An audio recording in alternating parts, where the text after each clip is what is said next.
Vous vous êtes déjà demandé quel est le métier qui est à la mode en ce moment? Je parie que vous avez une idée. Parce qu'avec l'essor, avec tout ce qui se passe là, on voit bien qu'il y a un métier qui sort en tête de liste finalement. C'est à peu près de ça qu'on va parler aujourd'hui. Mais on va travailler sur une série de 3 vidéos sur lesquelles on fera déjà le parcours de notre invité. On fera un peu son parcours, on verra exactement qu'est-ce qu'il a fait, comment il a fait pour en arriver là et qu'est-ce que ça donne aujourd'hui. Donc ça fera une petite série de 3 petites vidéos. Mais avant tout, générique.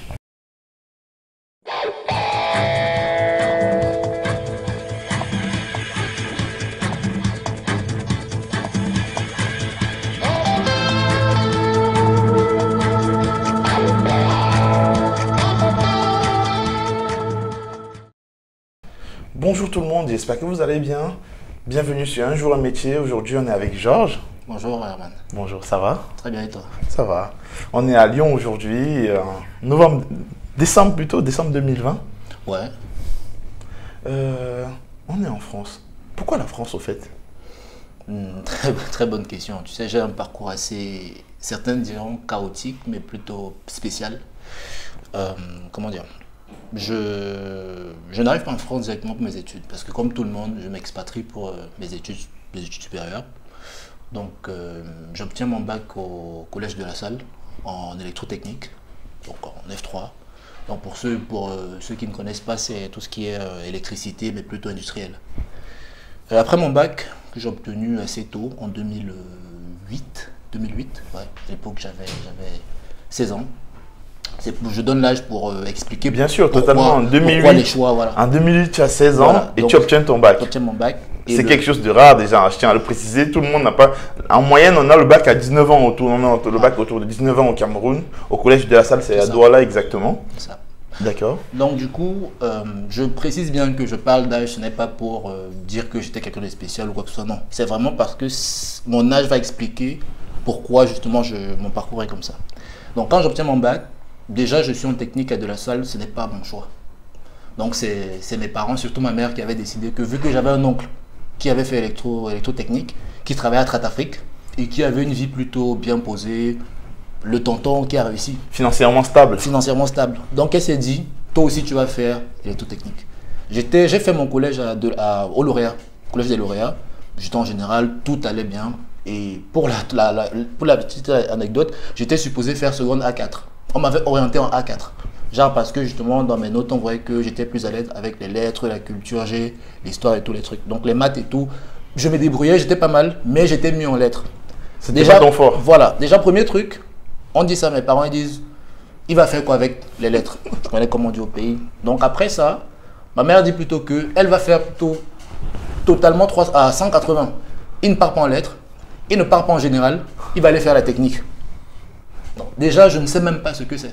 On me dit, tu vas juste aller, je viens d'avoir le BPC. En plus, le BPC, j'étais en quatrième. J'étais en quatrième, donc je ne fais pas la troisième. Donc déjà, la maturité même de celui qui est en troisième, je ne l'avais même pas. Donc je n'ai pas eu l'occasion de dire aux parents peut-être que ce n'est pas ce que je veux ou vu que je ne sais même pas ce que c'est, je dis bon, comme ils ont décidé, c'est pas grave, c'est les parents, je vais y aller.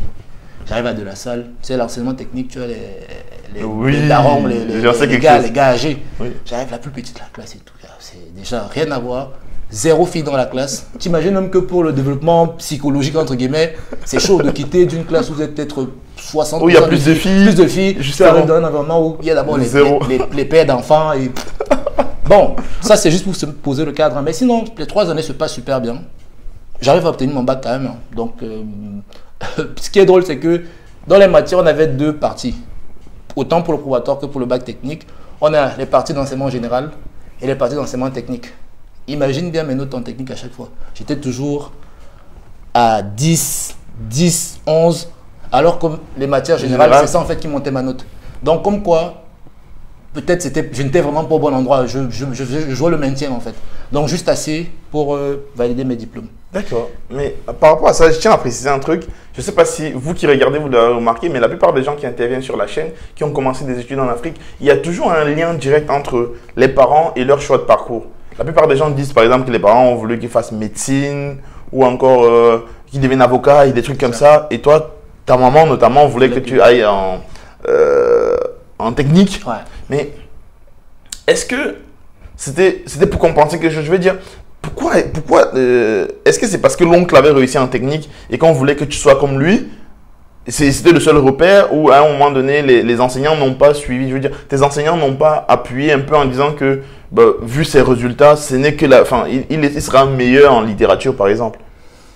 Comment dire? Les enseignants ont fait leur travail parce que quand on a 10 secondes à 4, mon prof principal, qui était justement prof de français, avait insisté pour que j'aille faire la A4.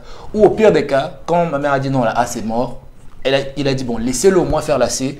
Comme ça, même avec un bac C, tu peux quand même faire finalement sciences po ou sciences. Totalement, voilà. Totalement. Donc c'était ça le truc, mais quand ma mère a décidé, pour elle, c'était que il va faire ça. Et parce que clairement, comment dire, quand tu as déjà vu quelque chose qui marche, c'est un peu comme aujourd'hui la raison pour laquelle ce dont on va parler après.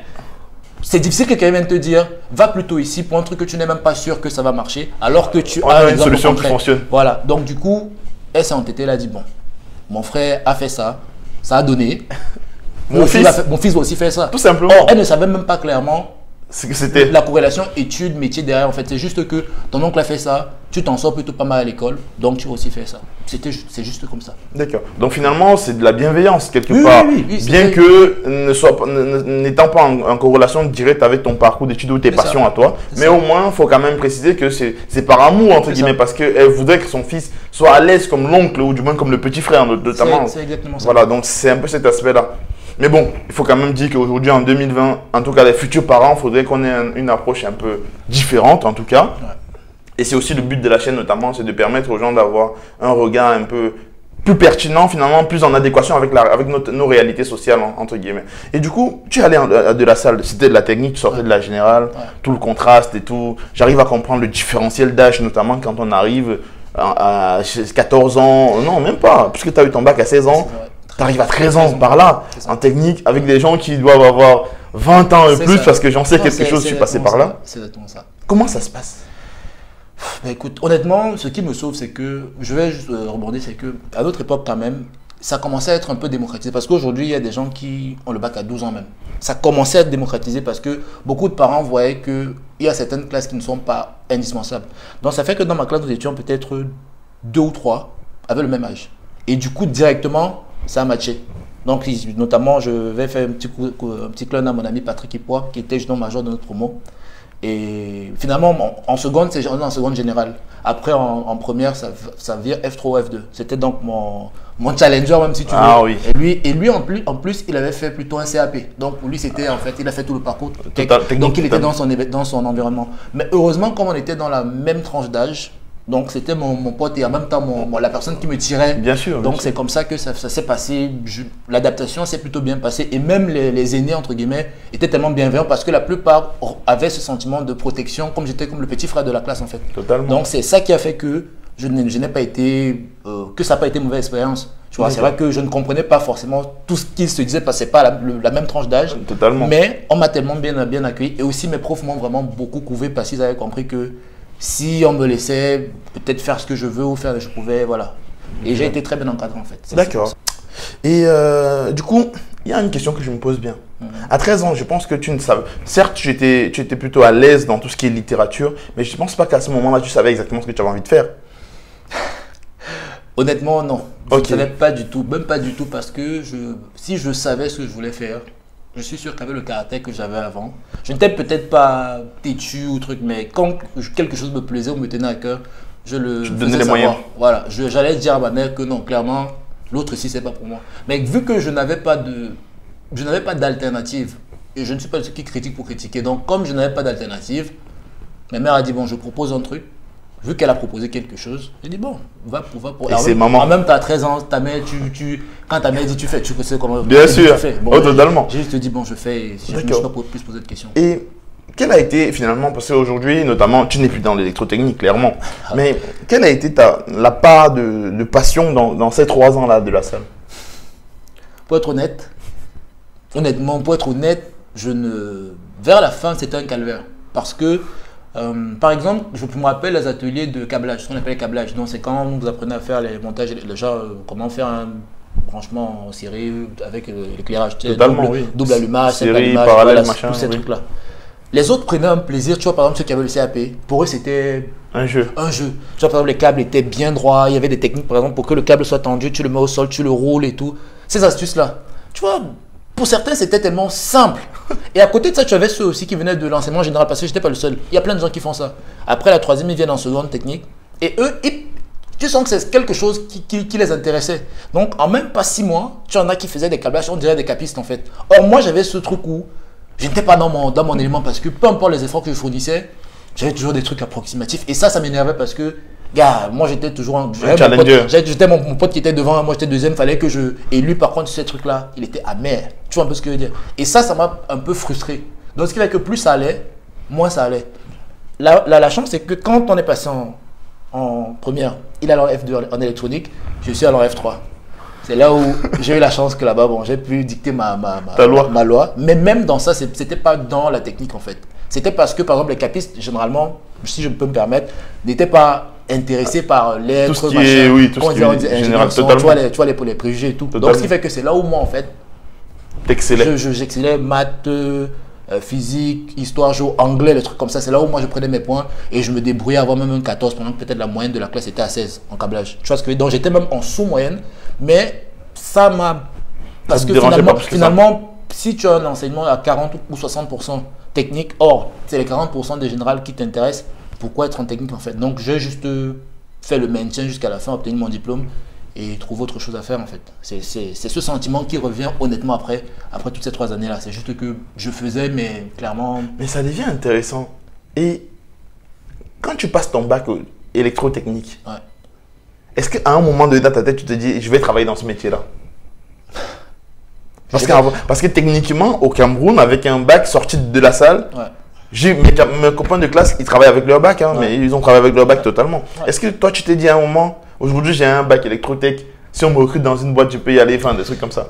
Je ne pense, honnêtement, ça n'a jamais effleuré mon esprit. Parce que on a tendance à le dire, mais quand on est jeune, peut-être aujourd'hui quand on est âgé, on commence à être âgé et qu'on a des responsabilités, tu vas faire un job parce que tu as besoin d'argent. Mais à mon époque, je te dis, j'avais 16 ans. Donc, c'était même pas dans ma tête travailler. Le travail même en soi, c'était quoi? Pour moi, tu travaillais à 16 ans, je me vois pas en train de travailler. Totalement. Un peu. Or, les autres, je pense qu'ils se donnaient à cœur parce qu'ils savaient que après l'école, soit peut-être un BTS, mais après, la plupart vont aller à la Sonnelle, la plupart vont chercher des entreprises comme Tratafrique ou voilà pour travailler. Ou Schlumberger par exemple. Mais dans ma tête, pour moi, c'était que t'aimes le doctorat. Mais doctorat en électrotech, je ne savais même pas si ça existait. J'étais pas... Donc, je n'avais pas la... Non, je n'avais... Et clairement, comme je te dis, vu mon niveau, pour être honnête, hein, vu mon niveau, je ne pouvais pas m'imaginer en train de monter sur un poteau, peut-être à la Sonnelle, faire un truc parce que tout mon cursus, j'étais là, je gérais les maths, physique et tout. Donc, non, honnêtement, je ne pensais pas. Et je pense que c'est ce qui est un peu forcé, si tu veux, ma reconversion, même sans que je m'en rende compte. Parce que clairement, je ne me voyais pas faire carrière dans ça. D'accord. Et est-ce que dans ta classe, je ne sais pas si ça a été le cas ou pas, est-ce que dans ta classe, tu as remarqué qu'il y avait également des gens avec ce parcours-là ou pas, enfin je veux dire, qui avaient été entre guillemets un peu forcés d'arriver là comme ça ou c'était plutôt individuel finalement? Forcé, je ne sais pas. Après, je ne m'intéressais pas forcément, mais si on voit à peu près ceux qui ont bifurqué, il n'y en a pas beaucoup, hein. Il y en a quand même quelques-uns, notamment mon pote Biakop qui est aujourd'hui, je crois, ingénieur en automobile. Donc ça n'a rien à voir entre guillemets. Je crois qu'il a fait ses études en Allemagne. Mais ouais, on était quelques-uns comme ça où, en fin de compte, on était froid, mais finalement, non, on n'exerce pas dans le domaine. Totalement. Après, c'est chacun son histoire. Moi, je dis parce que clairement, c'est ton parcours. C'est mon parcours. Après, les autres, je ne sais pas trop. Ouais. D'accord. Et du coup, en off, on parlait un peu de justement la gestion du post-bac. Ouais. Comment toi, ça s'est passé? Parce que généralement, au Cameroun, il y a pas mal de choses et tout. On sait, il y a des gens qui vont à la fac, d'autres qui font des concours et bien d'autres. Comment déjà ça s'est passé ta gestion du post-bac? C'est-à-dire, on va dire, de janvier de l'année du bac jusqu'en décembre. Déjà, je vais même un peu commencer par le post-bac, même il y a un pré-bac. C'est pendant qu'on prépare les examens officiels, il y a des concours en fait qui se font. Genre, tu t'inscris, tu vas faire le concours de l'UIT, concours de Polytech, concours de FGI. Je te jure que pendant que les gars... En fait, je me rendais juste compte que je suis en classe, aujourd'hui, tel n'est pas là. Je suis en classe, 3 personnes ne sont pas là. Bon, après, c'est vers la fin de l'année, je me dis peut-être qu'ils sont restés à la maison pour réviser. Pour réviser à fond, ouais. Mais les gars sont où? Après, là, j'entends ça échange que oui, le concours était dur, machin. Je dis, mais les gars parlent de quoi? Parce que honnêtement, comme je t'ai dit, j'ai toujours, sur toutes mes études, je n'ai jamais rien géré. C'est toujours les parents qui géraient. T'imagines donc que ma mère, par exemple, n'a pas fait de très longues études. C'est mon père qui avait un peu poussé, il avait, je crois, le truc qu'on appelle des diplômes d'essai, je crois pas plus de oui. un truc comme ça. Donc, ils ne savent pas ce qu'il y a après le bac. Ils sont pas au courant, ouais. Ils ne savent pas. Ma mère, elle savait seulement que ton oncle a fait F3 et machin. Lui aussi, je ne sais, en fait, personne ne savait rien. Donc, de ce que moi j'ai comme info, je suis assis à l'école, j'attends le bac fini, et après le bac, je vais aller dans l'université ou je vais aussi aller m'inscrire à l'université. Voilà. Techniquement, comme voilà, tout le monde. Comme tout le monde. Voilà. Parce que je ne sais pas, je ne sais clairement pas qu'il y a des concours. Et ce qui m'a même choqué après, c'est qu'à l'école, il n'y a pas eu de communication pour dire que vous qui êtes en terminale, il y a tel concours que vous pouvez faire. Parce que je ne savais pas du tout. Et tout le monde, et le pire, c'est qui m'a même vraiment fait mal, c'est que même ceux qui se disaient mes amis, sont allés faire les concours. Sans te dire personne ne m'a dit qu'il y avait un concours qui se faisait. Bah oui, parce que chacun se dit que tu es supposé moins il y en a de gens. Et il y a deux trucs, voilà, c'est ça. Moins il y a de gens qui se présentent, plus il y a de chances de réussir. Totalement. Et aussi, tout le monde est supposé savoir parce que si tu es en terminale et que tu ne sais pas ce qu'il y a un problème, et clairement il y avait un problème parce que justement, je me suis retrouvé donc à l'université de Douala parce que là-bas tu t'inscris seulement parce que je n'avais présenté aucun concours. Donc c'est même pas que j'ai fait un concours, j'ai échoué. Donc peut-être, si j'avais fait un de ces concours, je serais peut-être aujourd'hui au pays en train de faire ingénierie dans ce que j'ai fait ou je ne sais pas. Totalement, on ne serait même pas ici, on serait peut-être. Voilà, mais je n'ai fait aucun concours. Donc quand le bac est fini, les résultats sont sortis, j'étais au quartier, comme on dit. J'étais au quartier avec mon bac, je ne sais pas quoi faire. Voilà, donc attention, bon, par rapport à ça, je tiens juste à préciser un truc, c'est que j'espère que le cas de Georges va servir d'exemple pour pas mal de personnes parce que ce qui lui est arrivé, ça arrive à pas mal de personnes parce que, entre guillemets, il y a des gens qui sont en terminale qui essayent de faire une chose après une autre. Sauf que malheureusement, dans le système d'études, notamment dans les choix de parcours, malheureusement, parfois, il faut arriver à coupler certaines choses à un certain moment donné. Surtout, notamment, quand on parle d'un cycle vers un autre, totalement. Ouais. Quand on parle, par exemple, de la terminale au bac, ou encore quand on parle du bac plus vers des écoles d'ingé et bien d'autres choses, il y a parfois des périodes de concours qui sont en amont, parfois, des examens. Et ça, il faut vraiment faire des audits métiers, il faut faire pas mal de choses, il faut faire beaucoup de recherches, il faut être à l'affût des informations. Parce que vos copains de classe, parfois, ils ne vont pas vous dire. Parce qu'ils savent, si vous êtes meilleur, ils ont quel intérêt à vous dire? Posez-vous juste la question. Ce n'est pas contre toi ou pas que ce soit. Ça, je l'ai compris. Hein. C'est juste une simple logique de dire que lui, il est meilleur en classe. Donc, s'il vient au concours, ça fait une chance en moins pour moi. Donc, techniquement, s'il ne sait pas, c'est tant mieux. Donc, ça n'a rien à voir contre vous. Mais bon, je tiens juste quand même à préciser ça. Oui, tu as raison, parce qu'après, comment je l'ai dit, on va croire peut-être que non. Parce que mine de rien, c'est aussi ça qui fait que je me retrouve aussi aujourd'hui. Totalement. Donc, on va pas. Et c'est même pour ça qu'on se connaît. Peut-être si j'avais fait ce qu'on ne se connaîtrait pas. Mais pour dire que ça m'a étonné.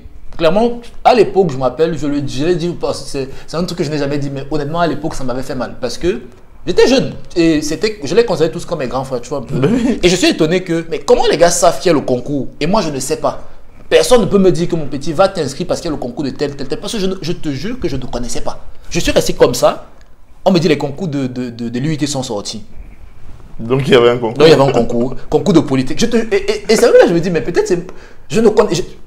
Je ne savais pas qu'il y avait les concours pour entrer dans les grandes écoles. Je ne connaissais même pas les grandes écoles au Cameroun. Je te dis. Parce que moi, j'étais juste que, on m'a pris, on m'a posé là-bas à l'école, je partais faire mon école, je rentrais à la maison. Donc, à côté, tout ce qui était périphérique, je ne connaissais pas. Et je pense même que c'est une des conséquences du fait que ce que je faisais ne m'intéressait pas. Pas du tout. Parce que quand quelque chose t'intéresse, tu te renseignes. Un minimum. Tu cherches. Après ça, je vais faire quoi? Mais comme j'étais là dans ma tête, c'est que dès que ça finit, c'est fini, je vais faire autre chose.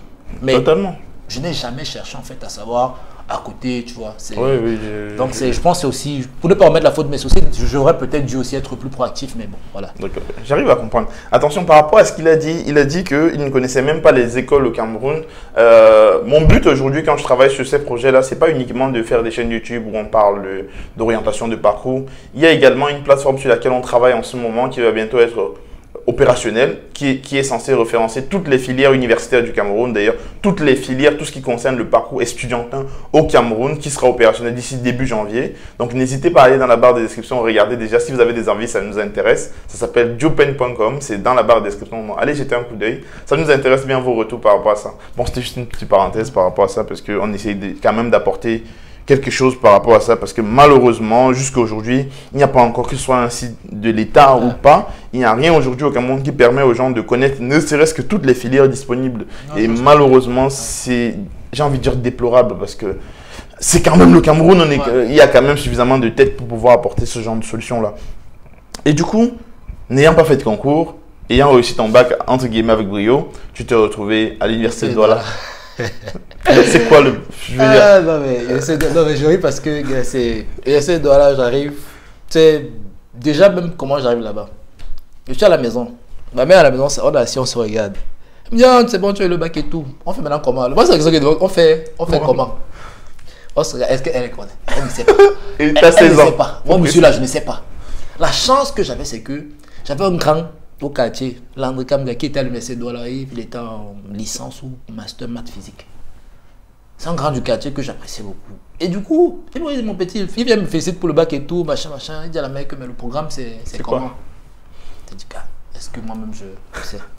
C'est donc comme ça, en fait, que lui, il dit à la tête que bon, comme, parce qu'on était déjà vers septembre, fin septembre, que mais, donc, c'est lui qui s'étonne que mais, donc, il n'a pas fait de concours. Il a dit non, on ne savait pas. C'est là qu'il déjà, il est d'abord étonné. Et il dit, bon, pour que l'année ne parte pas en fumée, on va aller l'inscrire, il faut nous a donné 50 000, on va aller l'inscrire à l'université de Douala et tout. Et honnêtement, il faut aussi être honnête, à cette époque, c'est quand ISCDI commençait à avoir le vent en poupe à Douala. Donc l'idée c'était, j'ai même fait le concours de ISCDI, parce que le concours de ISCDI, le dernier concours c'est vers une semaine avant la rentrée. J'ai fait le concours de ISCDI, il y avait même plein de gars de ma classe. À l'époque, plein de gars de ma classe avec qui on a fait terminale, qui étaient aussi inscrits, qui ont fait le concours, qui ont réussi, qui ont même fait ISCDI. Mais moi, c'est les finances qui m'ont empêché. Parce qu'à l'époque, la scolarité était même passée 450 000 pour faire un BTS en électrotech. Et du coup, ça m'avait un peu... Bon, c'était la réalité, hein, financièrement, à la maison, ça n'allait pas et tout. Donc, j'ai pas pu payer les frais de scolarité. Donc, ce qui fait que on m'a rebalancé dans le Douala pour voilà. Et ce qui se passe, c'est que un autre truc qui m'a choqué, c'est que les gars de ma classe, les gars avec qui j'ai fait le collège ou lauréat en général, il y en a certains avec qui on avait fait le bac, le BP 104e, donc qui ont fait terminal C, avec qui j'ai présenté le concours de ISCDI. Tu imagines mon choc? Comme quoi, tu aurais pu faire le itinéraire et arriver là. Et le problème, c'est que maintenant, quand on se retrouve là-bas, quand on regarde les résultats du concours, ils ont de meilleures notes que nous. Oui, logique. Parce qu'ils ont fait maths, physique, qui sont les matières qu'on donne à l'examen d'entrée. Parce que quand tu repars faire un BTS en électrotech, on reprend de zéro. Parce qu'on part du principe qu'il y a des mélanges. C'est ça. Et normalement, nous qui faisons le bac électrotech, on a vocation à travailler, pas continuer les études. Tu vois un peu ce que je veux dire? Bien sûr. Donc normalement, c'est orienté métier. C'est ça. Donc normalement, j'aurais pu faire jusqu'en terminale C, comme on avait proposé. Et si vraiment il y avait une envie en terminale, me dire, ok, ce que mon oncle fait me plaît vraiment, je vais faire la même chose. Je partais faire un BTS en électrotech et même un diplôme d'ingénieur en génie électrique. Mais sauf que comme on a fait ça trop tôt, ça m'a dégoûté parce que honnêtement, ça m'a retiré l'envie. Et par dépit, j'avais le bac, je me suis dit, bon, je vais aller à l'ISCD, peut-être faire ça. Et voir. En gros, voilà, ça m'a. Voilà, tu vois, la bifurcation commence là, tout commence à être flou. Maintenant, il y a l'aspect financier qui s'est rajouté. Je me retrouve dans l'université de Douala. Premier choc. Je sais que entre de la salle où on accompagne les gens dimanche à dimanche. Classe de 15 élèves. On est 15 élèves en terminale dans notre classe. À l'amphi, vous êtes 3000. On commence comment? Débrouillardise et on a 16 ans. J'arrive. C'est mon grand là justement qui m'accompagne. On m'accompagne à l'université comme on accompagne un enfant à la maternité. Il m'a accompagné, il a dit, ça va être un choc. Moi je m'a dit non, viens, je t'accompagne. Il me dit voilà ton amphi là-bas. J'entre. Tu regardes comme ça, il y a du monde partout. Il y a du monde partout. Il n'y a pas du site chez nous, il y avait de la cité banc attitré. Voilà ma place. Ouais. J'arrive, même si j'arrive à 11h, c'est ma place. J'arrive, l'amphi est plein. Les gars sont là chargés. Au sol, partout. Plein. Je te jure, plein. Par contre, c'est que je retrouve justement un gars du lycée Koumassi avec qui on a fait l'examen du bac, on était dans la même classe. Comme nous, on commence par D. On était dans la même salle. Donc on s'est revus, on dit, tu fais quoi ici? En fait, lui, il était là parce qu'il était en train de faire son dossier pour la Belgique. Ah, ok. Tu sais, généralement, à la fac, on peut être en début d'année 3000, mais sur les 3000, il y a au moins un millier qui sont en instance de... Parti. D'autres qui attendent des concours. D'autres ont fait les concours, ils attendent les résultats. Et Bon, d'autres alors, sont... que, Oui, je vois. alors que moi, c'était mon tout, c'était ma part. Ton là-bas. va-tout. Ouais, mon va-tout. J'étais à l'université, c'était mon va-tout. Et lui, et tu sais pas si c'est un peu le truc. Je vois très bien. Maintenant, t'inquiète. comme lui, il était plutôt, il connaissait plein de gens. Mon pote en question connaissait plein de gens, donc c'est avec eux que je traînais. Je me suis accroché à eux, je traînais avec eux et on a aussi rencontré d'autres amis aussi qui étaient, qui ont fait de la salle, mais qui plutôt étaient en F2. Mais on s'est tous retrouvés là-bas. En fait. Oui. Donc ceux qui ont échoué, parce que lui, par contre, il a fait Polytech, il a échoué Polytech. Donc on s'est retrouvés là-bas parce qu'il n'avait pas fait d'autres trucs. On est resté 1 an. Et bon, il y avait le contexte économique qui fait que quand tu vis d'abord, la fac d'abord, c'est d'abord particulier et le contexte économique à la maison qui avait totalement changé. Oui. Parce que de la salle, il faut le dire, gars, de la salle, la scolarité, c'est quand même 250 000 l'année. À l'époque, en 2008. Donc tu vois la valeur que c'était. Bien sûr, bien sûr. Et tu quittes de ça à la maison, c'est tendu, gars. Même avoir l'argent pour aller à l'université, il va payer la moto, c'est tendu. Donc tu vois que j'ai eu tout ça que j'ai dû gérer. L'aspect financier et l'aspect, tu quittes du privé, de haut standing, tu tombes dans le public comme tu connais là. Un plus particulier. Donc j'étais comme ça. Première année, bah, l'eau, tu connais comment on dit l'eau, tous ces concepts que nous on ne connaissait pas. Un environnement où l'homme est perdu. Perdu, totalement perdu. Je suis perdu. Tout ce que je fais, c'est, je suis mes gars. Quand ils disent que gars, on va réviser, on peut réviser. Physique du soleil. Physique à application. Parce que j'étais en physique application, comme c'était le seul truc qui ressemblait un peu. On m'a accepté, je ne peux pas faire maths, je n'ai pas eu pour faire maths. Physique soleil, physique application, physique électronique, machin, et des trucs que gars, je me demande que mais je fais même ça. C'est pour partir où? C'est quoi le but à C'est quoi le l'arrivée? but? Pendant 1 an, c'est ça. Je valide quand même la première année avec, je laisse 2 matières. Bon. Les matières de maths, et c'est les maths que les maths, j'ai pas le niveau. Je laisse les maths, je valide les premières matières. Et pendant ce temps, j'ai un voisin du quartier, Jean-Claude, qui lui est à ISCDI. On a le bac la même année. Il entre à ISCDI, il faisait justement terminale C au lycée Saint-Michel. Il passe le concours de ISCDI, il entre à ISCDI, il fait informatique. C'est donc là le début du truc. Il fait informatique. On passe beaucoup de temps au quartier, j'arrive parfois là, on est chez lui. Et il faisait du C++ à l'époque. Ça me... Non, parce que c'était un passionné, lui c'était vraiment un passionné. Mais il avait même monté sa petite, je me rappelle, il a monté sa petite boîte avec 2 potes à lui, il faisait des petites prestations et tout à l'époque. Je ne comprenais pas du tout ce que c'était. Mais quand je venais chez lui, il me disait toujours non, j'ai un programme, il travaille sur un programme, je fais un site, il voyait ça comme la magie. Il voyait ça comme la magie. Tu sais, le gars, parce qu'il a tellement bien présenté le truc. Et la première chose qu'il a fait, il m'a dit bon, c'était mon moment, il devait me dépasser peut-être 3 ou 4 ans, il m'a dit bon mon petit, je vais être ton enseignant. Il m'a donné un truc à faire en Visual Basic, je crois que ça s'appelait Visual Basic, avec la console bleue et tout. J'ai installé ça à la maison, j'ai installé sur mon PC un Pentium 3, j'ai installé. Et il m'a dit, il faut que je programme une horloge. Donc en fait, j'avais un programme graphique qui faisait que quand ça fait 15 secondes, tac, ça compte 1, 2, 3, 4, 5, jusqu'à 15, tac, ça saute, ainsi de suite. Je reste comme ça, je ne comprenais rien, mais je faisais seulement. Je fais. Quand ça a marché, c'est là où ma vie. Quand ça a marché, pam, j'ai crié à la maison, ma mère est sortie, c'est quoi? J'ai dit non, le truc que Jean-Claude m'a donné, ça marche. C'est comme ça. J'ai dit à ma mère que tout sinon. Je vais faire informatique. J'ai trouvé ma part. Et c'est un truc que j'ai compris, mais c'est presque 6 mois. Pendant que j'étais à la fac, quand je rentrais à la maison, je passais chez Jean-Claude, que gars, il m'explique.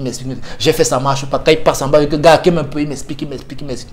C'est comme ça que j'ai trouvé un truc où j'avais plaisir, déjà un truc que je pouvais faire de la maison parce que l'électricité, tu peux pas dire que tu vas faire un petit câblage à la maison. Non, bon, voilà. Donc du coup, j'ai trouvé un truc où je pouvais, avec la frustration que j'avais de l'école, pouvoir me défouler. Me défouler, je faisais des trucs et je voyais concrètement le résultat. Oh, les études que je faisais, c'était des trucs assez théoriques. Surtout que tu venais de la technique, il faut le dire. Voilà, je viens de la technique, oui. Je repars en général. Oui, c'est compliqué. Voilà. C'est compliqué, oui, j'arrive à comprendre ça. Et du coup, tu es à la fac. Tu viens de découvrir une nouvelle petite passion. Parce qu'en réalité, c'est une passion puisque de toute façon, tu la faisais à côté de tes études. Et tu n'étais pas rémunéré pour le faire. Donc, parce que ça, c'est l'un des premiers facteurs de la passion, en fait. Le fait de pouvoir faire un truc sans se lasser et sans attendre de rémunération derrière. Voilà. Et du coup, tu vas en 2e année à la fac. Ouais. 2e année, premier semestre, je paye la première tranche. Premier semestre, je paye la première tranche. J'y vais plus ou moins, mais je commence, je suis à 17 ans, 18 ans. je commence à... Parce que par exemple, je suis à la fac, je grandis, tu vois un peu. Commence à mûrir. Je me dis, mais gars, pour une fois dans ma vie, je me dis, mais gars, ça me fatigue. Il y a un truc qui manque. Oui, je ne veux plus. Je suis à la maison, la mère me dit, mais tu ne pars pas beaucoup aujourd'hui, quand elle parle dans le taxi. Oui, non, je dis, ouais, j'ai parlé. Parce qu'en plus, avant, comme tu sais que je sortais encore du bac, tu sais comment on dit, la réalité ne m'avait pas encore rattrapé. J'avais encore l'espoir qu'en allant à l'université, peut-être, gars, très vite, quand la première année est passée, les TD avec les TD, à l'université, les labos, tout ça, c'est pas facile. Je veux pas, mais c'était pas facile. Du moins, à mon époque, c'est pas facile. Donc, ça a fini de m'achever. Donc, quand moi, je restais à la maison et que je n'avais pas dans le taxi de la mec, gars, s'il n'y a pas l'argent, bête, je reste à la maison, je fais autre chose. Parfois, je l'aidais avec son petit commerce. Je lui dis, non, on reste ensemble. Je t'aide à... Peut-être c'est moi qui sors les personnes. À l'époque, on vendait les bananes. Non, je sors le truc, je reste au comptoir. Parce que, gars, ça sert à quoi d'aller prendre l'argent qu'on pouvait manger et partir, même ne pas aller en cours. Donc, je dis, non, c'est donc là que une idée de génie encore de la matière. La matière dit, mais... La matière pour dire la mère. Ma mère dit, à ce rythme-ci, on va perdre l'enfant. Parce que je commence à prendre goût à rester au quartier. Tu vois un peu la transition du gars qui prend le bac, va à l'université et après, il est au quartier. Et surtout que d'autres, qu'est-ce qu'ils font? Ils se lancent dans le commerce à bras et corps. Or, toute ma vie, honnêtement, j'ai eu la chance qu'à l'époque, mon père s'en sortait plutôt bien. Je n'ai jamais eu besoin de travailler, à part quand ça a commencé. Mais même, je n'avais pas encore l'âme du gars qui va se battre. Le débrouillard. Oui, donc ma mère a dit, franchement, à ce rythme-ci, on va perdre l'enfant là. Elle a dit au père qu'on peut même faire comment? Elle m'a mis la tête au sol. Et tourne. Tontine par-ci, tontine par-là. Endettement ici, endettement par-là. Elle prend elle met là au sol, elle me dit, bon, j'ai trouvé l'argent, il faut que tu partes. Je partis où? Il faut que tu partes. Parce qu'à l'époque, comme je te dis, je précise bien, c'était quand même très chaud chez nous à l'époque. C'était très très chaud. Donc, tu quittes une année où tu peines à manger et 6 mois après, on te dit, il faut que tu partes. Bouges. Je suis resté comme ça là. Oui, en fait, tu vois, mon parcours, c'est toujours ça. Ça va bien. Après, je reste là. La mère me dit, ok, il faut que tu trouves l'école. Quelque part, tu pars. Il faut que tu partes. La France, à l'époque, je crois qu'on était en octobre déjà. Donc la rentrée, c'était la rentrée. Pour la France, c'était déjà mort. Parce que le premier truc qui vient en tête, c'est la France. Donc, je dis à ma tête que bon, si c'est pour la France, il va falloir que je reparte à l'université. Je valide ma licence. Avant de... Elle me dit, ça fait encore 1 an et demi. Et l'argent là, je ne suis pas sûr que ça va pas attendre. Bon. Je suis à la maison, les coups passent. Moi, d'abord, je suis à la maison. En fait, mon travail, maintenant, je suis aussi bien, je suis à la maison. Mon travail, c'est de trouver où il va partir. Ouais. Je reste comme ça. Je check. Partout, c'est mort, partout, c'est bloqué. Sauf qu'à l'époque, je crois que c'était en 2010. Ah non, en 2010, oui. 2010, la Roumanie est en train de demander à l'Union européenne de rentrer dans l'espace Schengen. Et du coup, il y a des programmes tu sais, les entreprises qui disent qu'on va vous envoyer faire des études à tel endroit, qui commencent à fleurir parce que c'est quand même une promesse alléchante. Parce que pour la plupart des gens, certains vont aller comme étudiants, d'autres vont aller, je ne sais pas ce qu'ils vont faire, mais ils vont rester peut-être faire les études. Après, dès qu'ils valident, ils partent dans les vrais pays, comme on dit entre guillemets, sans manquer d'aspect à la Roumanie. Mais voilà. Totalement. Donc je suis assis à la maison, je reste sur une chaîne pays qui passe, la publicité, aller étudier en Roumanie.